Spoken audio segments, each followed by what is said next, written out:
Sveiki brīvības studijā. Es esmu Inese Bērziņa, un mēs kopā ar kolēģi Inetu Konu turpināsim to, ko mēs pagājušajā reizē sākām. Plašu, ļoti dziļu, ļoti satraucošu sarunu par atkarībām. Pati es esmu šo tēmu pēdējos vismaz 30 gadus pētījusi ļoti plaši un ļoti vis tādā plašākajā nozīmē. Gan ezotēriski, gan zinātniski, gan pati sevi pētot.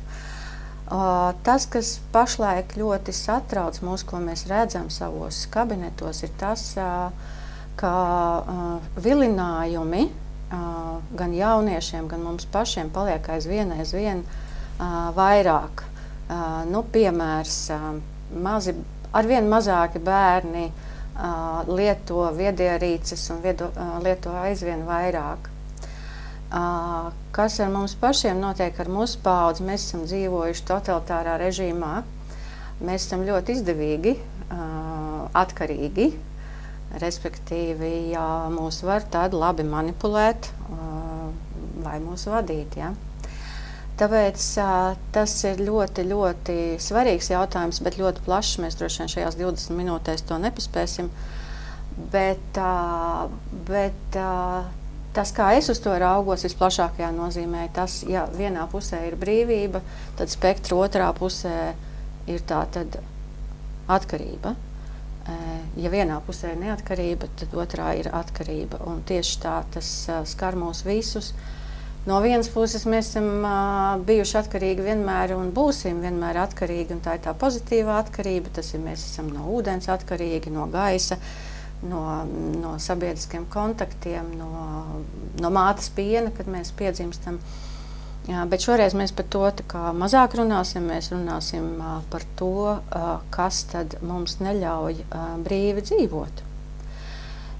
Un tas, kādā plānā es esmu to pēdējos 30 gadus vismaz pētījusi, ir tas, kāpēc daži cilvēki kļūst atkarīgi, bet daži nekļūst atkarīgi. Respektīvi, dažiem var apkārt būt ļoti daudz alkohola, ļoti daudz narkotiku vai visādi citādi vilinājumi, bet viņi tomēr nepaliek. Viņi neuzcerās uz šī āķa. Tātad, kāpēc? Ja? Un tad mēs nonākam pie tiem personības aspektiem, kas ir ļoti svarīgi. Tātad atkarības tādā psiholoģiskā nozīmē mēs skatāmies uz viņām tad, kad tā ir tieksme, kas jau vairs nevar būt neapmierināta. Respektīvi, tieksme paliek lielāka par mums pašiem. Klasiskā izpratnē tās ir tātad narkotikas, smagās atkarības, alkohols, pīpēšana. Tātad no vielām mēs paliekam atkarīgi. Otrs ir no procesiem, un procesi mums tagad vairojās ļoti, ļoti daudz. Tas ir sociālie tīkli, shoppings, piemēram, ja? Vai ne? Jā. Un vēl daudzas citas. Kā tu, Inetu, uz to raugies? Kā tu to redzi? Man jau domas izceļojās dažādas ceļus, kamēr tu runāji. Un domāju, gribās jau arī to optimismu kaut kādā veidā kārtot tik galā, jo to, ko tu nosauc, tas tiešām ir masveidā ļoti daudz un satraucoši. Bet, ja tu iesāki runāt par bērnu, tad ļoti labs piemērs. Man vakar mazbērns atbrauc, un es zinu, ka viņš vienmēr to planšeti skatās, kur ir nolikta. Bet viņš saka, kur tu iesi? Es iešu kartupeļus rakt. Kartupeļus rakt? Labi. Un viņš nāca rakt kartupeļus, nevis ņēma planšeti. Un pēc tam teica, vai tu esi bijusi mežā vai ir sēnes. Kāpēc to saku? Ja mēs skatāmies nopietni, ko tad piedāvā psihoterapija, tad, kad ir atkarības, kaut ko interesantāku par atkarībām. Lūk, tas par bērniem, kad tā ir atbilde. Liekat kaut ko interesantu blakus, kamēr bērnam ir interesi par pasauli, un tas telefons nebūs vai dators pirmajā vietā, jo bērnam vajag attiecības, un tas ir dabiski.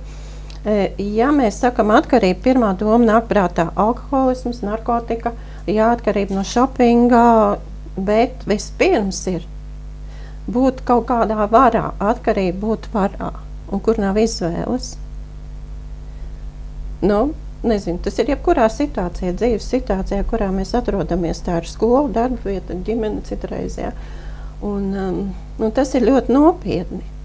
Kāpēc vispār par to jārunā? Tur vispār atbildes nav, bet tēma ir tāda, par kuru negribās runāt, par kuru cilvēki izvairās runāt. Bet tā kā es esmu skolas psiholoģe un to redzu, un patiesībā tas ir noziegums nerunāt. Patīk vai nepatīk, jā? Tad mums ir jāizgaismo, kāpēc notiek tās situācijas tādas, kāpēc ir mobbings, kāpēc ir agresīva uzvedība no bērniem. Patiesībā viņi jūtās kā saspiesti. Jo viņi ir jūtīgi, viņi ir atkarīgi, un tā ir pašā laikā viņiem nav iespējas kaut ko mainīt, jo viņi ir bērni, viņi gaidās izmaiņas no pieaugušā, un tur ir tā atbilde, kāpēc ir svarīgi pieaugušajiem rast iekšēju mieru, normālā veidā sevi izzinot un saprotot, kāpēc viņš ir kompensācija procesā, kas ir atkarības, jebkuras, ja? Tad te ir atbilde, bērni ir tie, kas motivē pieaugušajiem saprast, kas ar viņu notiek, jo viņi tā kā nospiestās emocijas, viņas aizplūst pie bērnu, mēs jau to iepriekšējās reizēs arī runājām. Un kā to diagnosticēt vai kā tam pievērst uzmanību, kā vispār saprast, ka es esmu atkarīgs. Varbūt tas dzīvesveids ir tāds, ka mēs vispār to nemanām. Ja? Es, piemēram, ja es esmu nogurus, man ir liela apetīte, es varu ēst, bet patiesībā man vajag iet atpūsties un pagulēt. Ja es tā padomāju, kāpēc es tā ēdu, tad labāk es eju gulēt un pamēģinu šo otru ceļu. Tā tad es esmu izpētījis, un tas ir darbs ar sevi. Ja?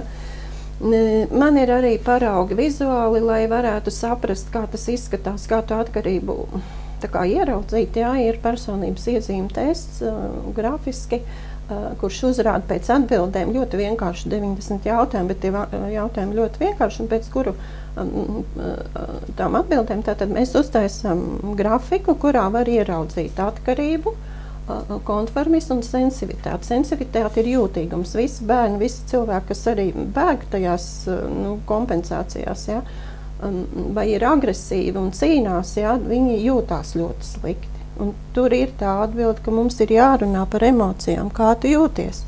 Jāparunā ar bērnu. Tas ir pats pirmais uzdevums mums pieaugušiem. Nevis prātā savās tajās izpētēs, jā, un kā teorijas saka, tas ir viens, tas ir jāzina. Es arī esmu izpētījusi, gulējusi grāmatās un gribēju saprast arī caur prātu, kā tas notiek, bet es runāju caur pieredzi. Jā.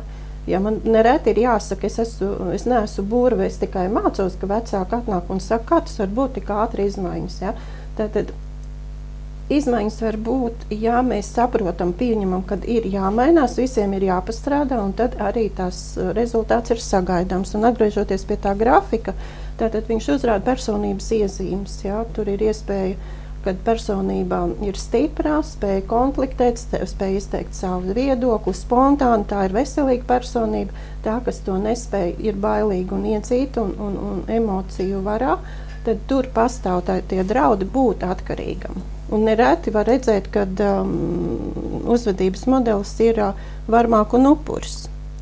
Es to pašu arī gribēju piebilst, kā tad sevi noķert pie tā. Neviens cits jau nenoķers, pašam jau par sevi būs jāpastāv un jāuzdod šie jautājumi. Un tad man liekas, ka Karpmana, jeb drāmas trīsstūris, kurā droši vien visi ir vairāk vai mazāk dzirdējuši, kurā ir upuris, tātad varmāk un glābējs. Un tas jautājums sev būtu, vai es tiešām tagad esmu tas, kas es pats esmu un ko es jūtu, vai es lēkāju pa šīm lomām, vai es kādu glābju, sievietēm parasti ir šīs slasts, ja?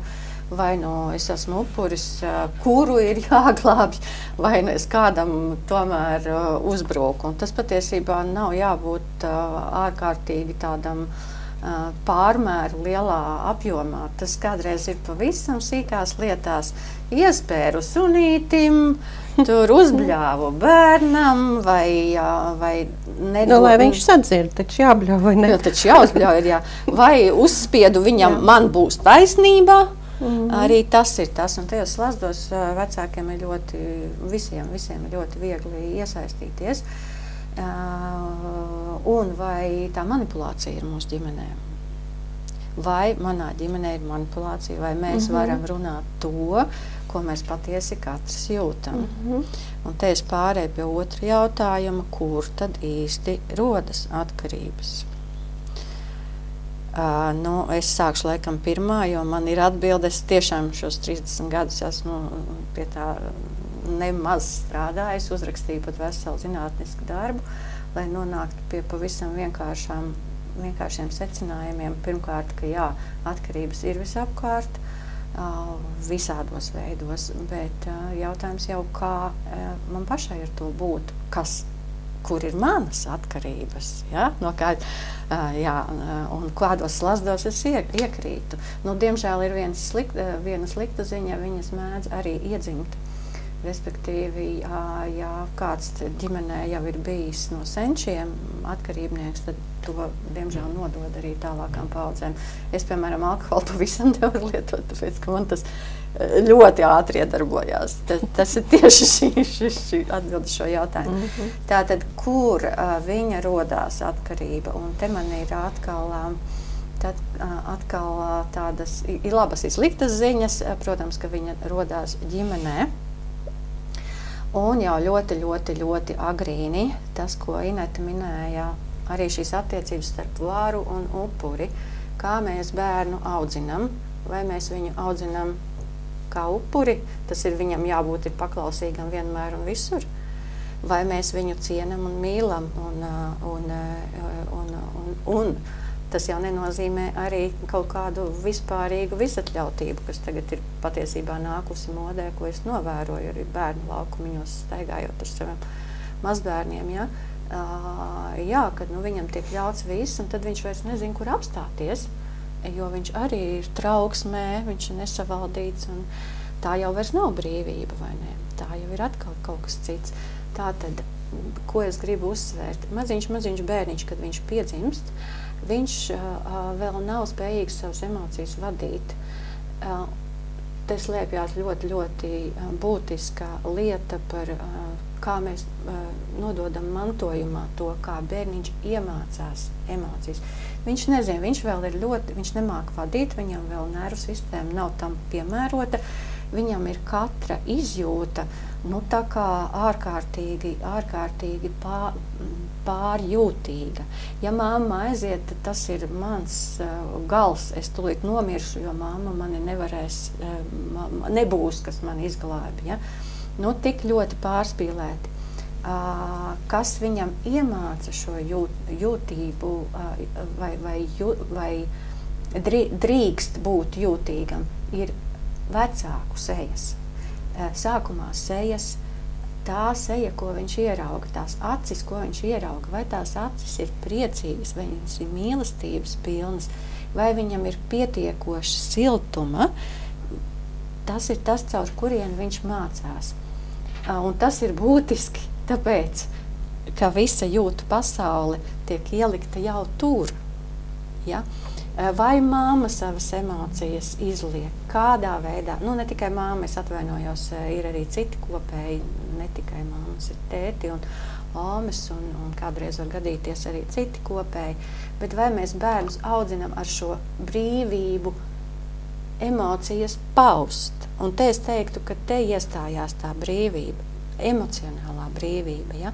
Pēc tam, kad viņam jau ir 3 gadi apmēram, tad viņam tā centrālā nervu sistēma jau savādāk sāk darboties, un tad viņš jau spēja pats sākt kaut ko mazliet tā kā tās emocijas vai sākt apzināt vai paust, bet līdz tam viņam ir vienkārši šīs izlādes, un tad mēs dažreiz arī redzam tos bērniņus, kas ir ļoti tādi nesavākti, vai viņiem ir lielas dusmas, un viņš kož un spēr un visu ko, bet viņš vēl nemāk to. Tie ir vecāki, kas vai iedod šo emocionālo brīvību vai arī to, kādā veidā tās emocijas paust. Tas ir ļoti būtiski. Tās ir arī zināšanas vecākiem. Ja viņi izprastu, kā ir jārīkojas un kāpēc, viņi noteikti to darītu. Bet tā kā mums tā emocionālā puse skolā netiek skarta, tāda atbildība par to, kā mūsu uzvedība ietekmē kādu citu, es nezinu, kurā priekšmetā par to runāju.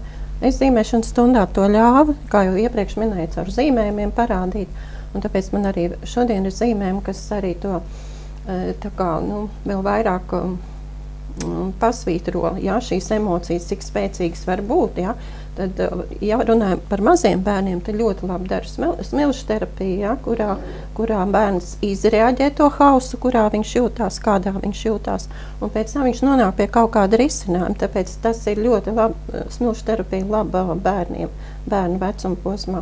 Nu, pat līdz kaut kādai 3. klasē, ja 10, 11 gadi, bet tie zīmējumi, ko es gribēju pievērst uzmanību, kā tur ir runa par meiteni, jā. Skolas vecuma meitenei tika konstatēta, ka ir nepieciešama atbalsta pasākuma mācībās, bet viņa jau bija 8. klasē, kur bija runa par to, kad ir pilnīgā krīze.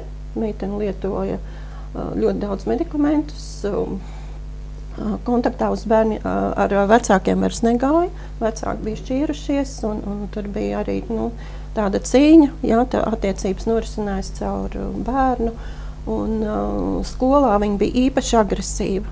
Viņa nevarēja verbāli pateikt, viņa ģērbās izaicinoši agresīvi, uz krekliņiem bija uzraksti, kas kaut kādā mērā aizskāra skolotāju, viņa nevarēja koncentrēties darbiem, lūdzu to nedarīt, jā, tādu provokāciju neizraisīt, bet meitene nebija citi instrumenti, kā to darīt. Tātad uzticēšanās pie psihologa notiek tādā veidā, kad zīmējumi, ko iespējams jūs redzat, ja, ir diezgan baisi un ļoti spēcīgi, bet tā meitene tādā veidā parāda, kā viņa jūtās. Ja, kā viņa jūtās, kad viņai nav palīdzība, no viņas prasa to, kas nav iespējams, un neviens neuzklausa. Un tādā situācijā, ja, kad ir atkarība tātad no tās vides, kur viņa atrodas, palīdzību viņa nesaņem, mājās arī nesaņem palīdzību, tad risinājums manā gadījumā bija, es esmu praktiskais psihologs un skatos dažādas iespējas mainīt skolu. Ja. Un meitene izvēlējās braukt lielāku ceļu gabalu, ja, nevis no rīta aiziet uzreiz uz skolu, bet labāk braukt tālāk uz skolu. Viņa ļoti veiksmīgi pabeidza 9. klasi un izvēlējās profesiju, kas saistīta ar zīmēšanu un personību stabilizējās. Ja. Bet bija jābūt tam cilvēkam, kam viņu var uzticēties un kurš nešausminās par tiem zīmējumiem, bet saka, paldies, ka tu uzticies, kā tu jūties, ka tu atspoguļo to. Tad te ir tā atbilde, ka bērnu skolotājs vai vecāks, ja viņš ļautu tam bērnam, ja būt tādam, kā viņš ir, bez kritizēšanas, ja, tad viņš arī varētu nonākt pie atbildēm. Es piekrītu, ka tie zīmējumi varbūt ir tādi ļoti izteiksmīgi, bet tas, ar ko es arī esmu sastapusies, ka tieši šī jūtu izpausme caur mākslu iznāk ļoti tāda viegla un nevienmēr viegla, bet ļoti, ļoti dziedinoša. Un ar ko es esmu sastapusies, ka tieši tās emociju izpausmes ir tas, kas cilvēkus ļoti tur spriedzē, ka vispār atļaut sev tās emocijas paust ir veselā cilvēku gadiem kādreiz nevar pie tā nokļūt. Bet tas ir arī tāds sabiedrības stereotips, man liekas, vēl no padomju laikiem, kad emocijās, tu lēmumus nevarēsi pieņemt emocijās, taču mums ir ļoti daudz šitādi teicieni, ja, sabiedrībā. Viņa jau tāda emocionāla būtne, domādama, ka viņa jau ar tekstu, ka tad jau uz viņu nevar paļauties. Bet tas, ko es gribu aicināt tieši otrādi būt saskaņā ar savām emocijām, ar savām patiesajām emocijām, tām nemirst. No emocijām nemirst, es varu apgalvot to, jā. Tieši otrādi, cilvēki var būt savās tieši ļoti patiesi paši ar sevi, un tad nebūs arī jāiekrītais slazdos ar dažādām lomām, upura vai varmākas vai... Varbūt te darbos tie stereotipi, kaut kā, arī bailes no kritikas, būšu patiess, ko citi par mani domās, es esmu vājš vai vēl kā, bet man nāk prātā šobrīd ļoti spēcīgas tās dabas izpausmes, ko mēs sajūtam, ja? Mēs varam teikt, krusa, tas nav pareizi, bojā mašīnu, bojā labību, bet viņi notiek, ja? Tā ir daba. Ja, un dabiski cilvēks ir, ja viņam ir jābūt impulsīvam, tātad tas nozīmē impulsīvs, viņš reaģē ar kaut kādu savu attieksmi pret kaut kādu notikumu. Un tas būtu dabiski, bet tas ir iznīcināts. Jo, ja es esmu dabisks un varu pateikt savu viedokli, es esmu kaut kad sodīts par to, ja? Un tad viss, es vairāk to necenšos darīt, es labāk kaut kur slēpjos, ja? Nu, ir ļoti daudz arī mums aizsardzības mehānismu, kas ir iegūti taisni tajā ļoti agrīnajā bērnības posmā. Jā, jūtu noliegums sevišķi vīriešiem ir ar vienu to, ko es sastopos ļoti grūti. Varbūt tur ir arī tie zīmējumi pašlaik kaut kur ar to sagrābto sirdi. Un arī tas ir jauns vīrietis, kuram arī bija kādu laiku process, kamēr viņš atļāva sev just. Kā reize bija problēmas ar upuru un vardarbību, varmāku un upuru lomām, kas nāca līdz kā mantojums no bērnības, protams, no kurienes gan no vecākiem. Tur ir arī tāds viens diezgan izteiksmīgi divi zīmējumi par viņu māti. Un cik dažādi viņi ir, kā viņš redz savu reālo māti un to, kā viņš gribētu, vai kā viņš tā kā simboliski raugās uz māti. Jā, un šīs emociju izpausmes, dabiskās emociju izpausmes, es gribētu aicināt visus un vienmēr dalīties ar to, kāpēc nē, no tā jau nemirst, es atkārtošos. Jā, nu tad trešā daļa, ko tad ar to visu darīt? Nu labi, es tagad esmu izpētījusi,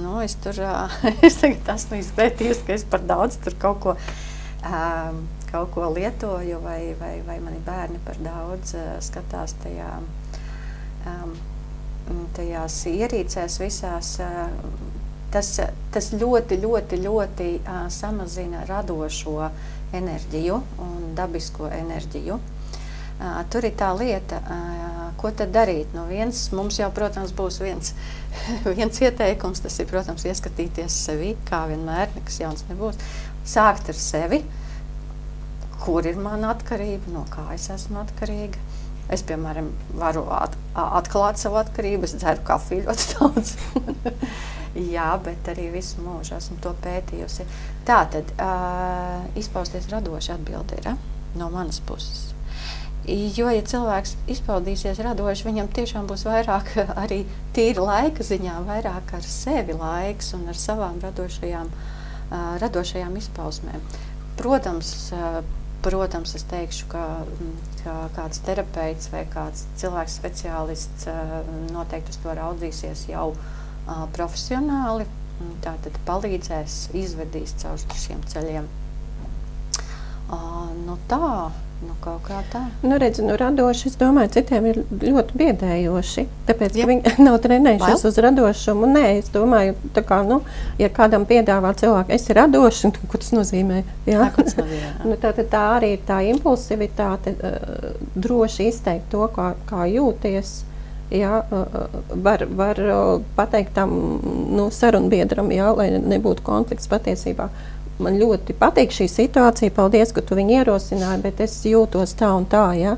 Tā kā iemācīties dialogu, iemācīties savstarpējos saskarsmi, arī tā radoši, ja? Un ja personības līmenī, tad, protams, ir šī izpēte, ja? Tad es jau minēju personības iezīme tests, kas var norādīt uz tendencēm, kādas ir konkrētai personai. Un redzot to, tas ir tā, es tagad saprotu, man vispār nepatīk sociālā vidē, bet es tur atrodos un uzkrāju tās emocijas, ja, kuras nokausē. Un tad es esmu atkarīgs, ja, es atkarīgs strādāju tur, tāpēc, ka man vajag darbu, es esmu sociālā vidē, tai pašā laikā uzkrāju ļoti lielu trauksmi, kur atnes mājās. Un tad dažādi varianti, katram cilvēkam ir savs, bet tiešām tas ceļš ir vienīgi, būt tādam, kas gribu saprast par sevi. Nevis meklēt diagnozi, bet saprast, kā es uzvedos un kā es varu mainīt savu uzvedību. Lai mainītos apstākļi mājās, attiecībās ar bērnu, ar mīļoto cilvēku, ar skolotājiem, ar jebko. Tas ir tā laba motivācija, manuprāt. Jā, kaut vai elementāri, cik es tagad taču ir arī ierīcēs tādas gudras gudras aplikācijas, kuras skaita, cik es stundas nosēžu, piemēram, ja, sociālos tīklos, un kādas emocijas man tas izraisa. Visdrīzāk, ka nepārāk pozitīvs. Ja. Tātad es pievēršu uzmanību un konstatēju. Jā, tātad, šitas man nepatīk tomēr, tātad pievērst uzmanību, apzināties, kas notiek. Jā. Vismaz tik daudz, un ja es pati ar sevi būšu daudz maz, ok, tad es varu iet pie tevis un teikt, Inetā, daram kaut ko, jā. Un tad, kad mēs jau ar tevi būsim kaut ko sarunājuši, tad arī, mēs varam atnākt uz brīvības studiju un pastāstīt citiem arī, ko mēs esam uzkrājušas. Jā. Jā, ko es vēl gribēju piebilst? Jā, protams, tā ir tāda liela sērga, nepatīkama sērga, un viņa ir visapkārt, bet pilnīgi noteikti ar to var cīnīties. Es gribu iedrošināt arī tos, kuriem ir tādas novērojuši sevi diezgan smagas atkarības. Es esmu redzējis brīnišķīgus gadījumus, kad var ar viņām tikt galā. Tas gan ir darbiņš, un darbiņš nav vienkāršs. Darbiņš nav tas ir pagrūts darbiņš. Mēs strādājam ar cilvēkiem, mēs nesolam neko vieglu. Tas, laikam, ir patiesībā visgrūtākais darbiņš. Paskatīties sevī, ieskatīties un vēl arī patiesi parunāties ar sevi. Man viena klienta saka, pasēdēt ar sevi. Jā, pasēdēt nevis kaut kur, kādā ierīcē vai... Nē, kafejnīcā būtu, tad es ar tevi parunātos vismaz, bet nosist laiku, jā. Tā kaut kā, Jā, tad iedrošinām, pamēģināt, un tad jau redzēs. Lai uzsver vairāk tā iekšējā sajūta, ka kaut kas jādara, nevis varbūt prātā biedējošā sajūta, kad diez vai kaut kas tur sanāktu. Ja? Un tā kā aicinam vienkārši pievērst uzmanību, lai necieš bērni, lai būtu veselība gan pašam, gan ģimenē. Bet arī laikmets vēl ir tāds. Laikmets ir tāds, kad revolūcijas ir nevis ārpusē, bet iekšpusē. Tieši tā. Paldies laikmetam. Paldies, ka skatījāties. Mums, laikam, ir laiks beigt. Jā, paldies un iedrošinam noteikti ieskatīties savā dvēselē, sirdī un dalīties ar tiem, kas jūs dzird.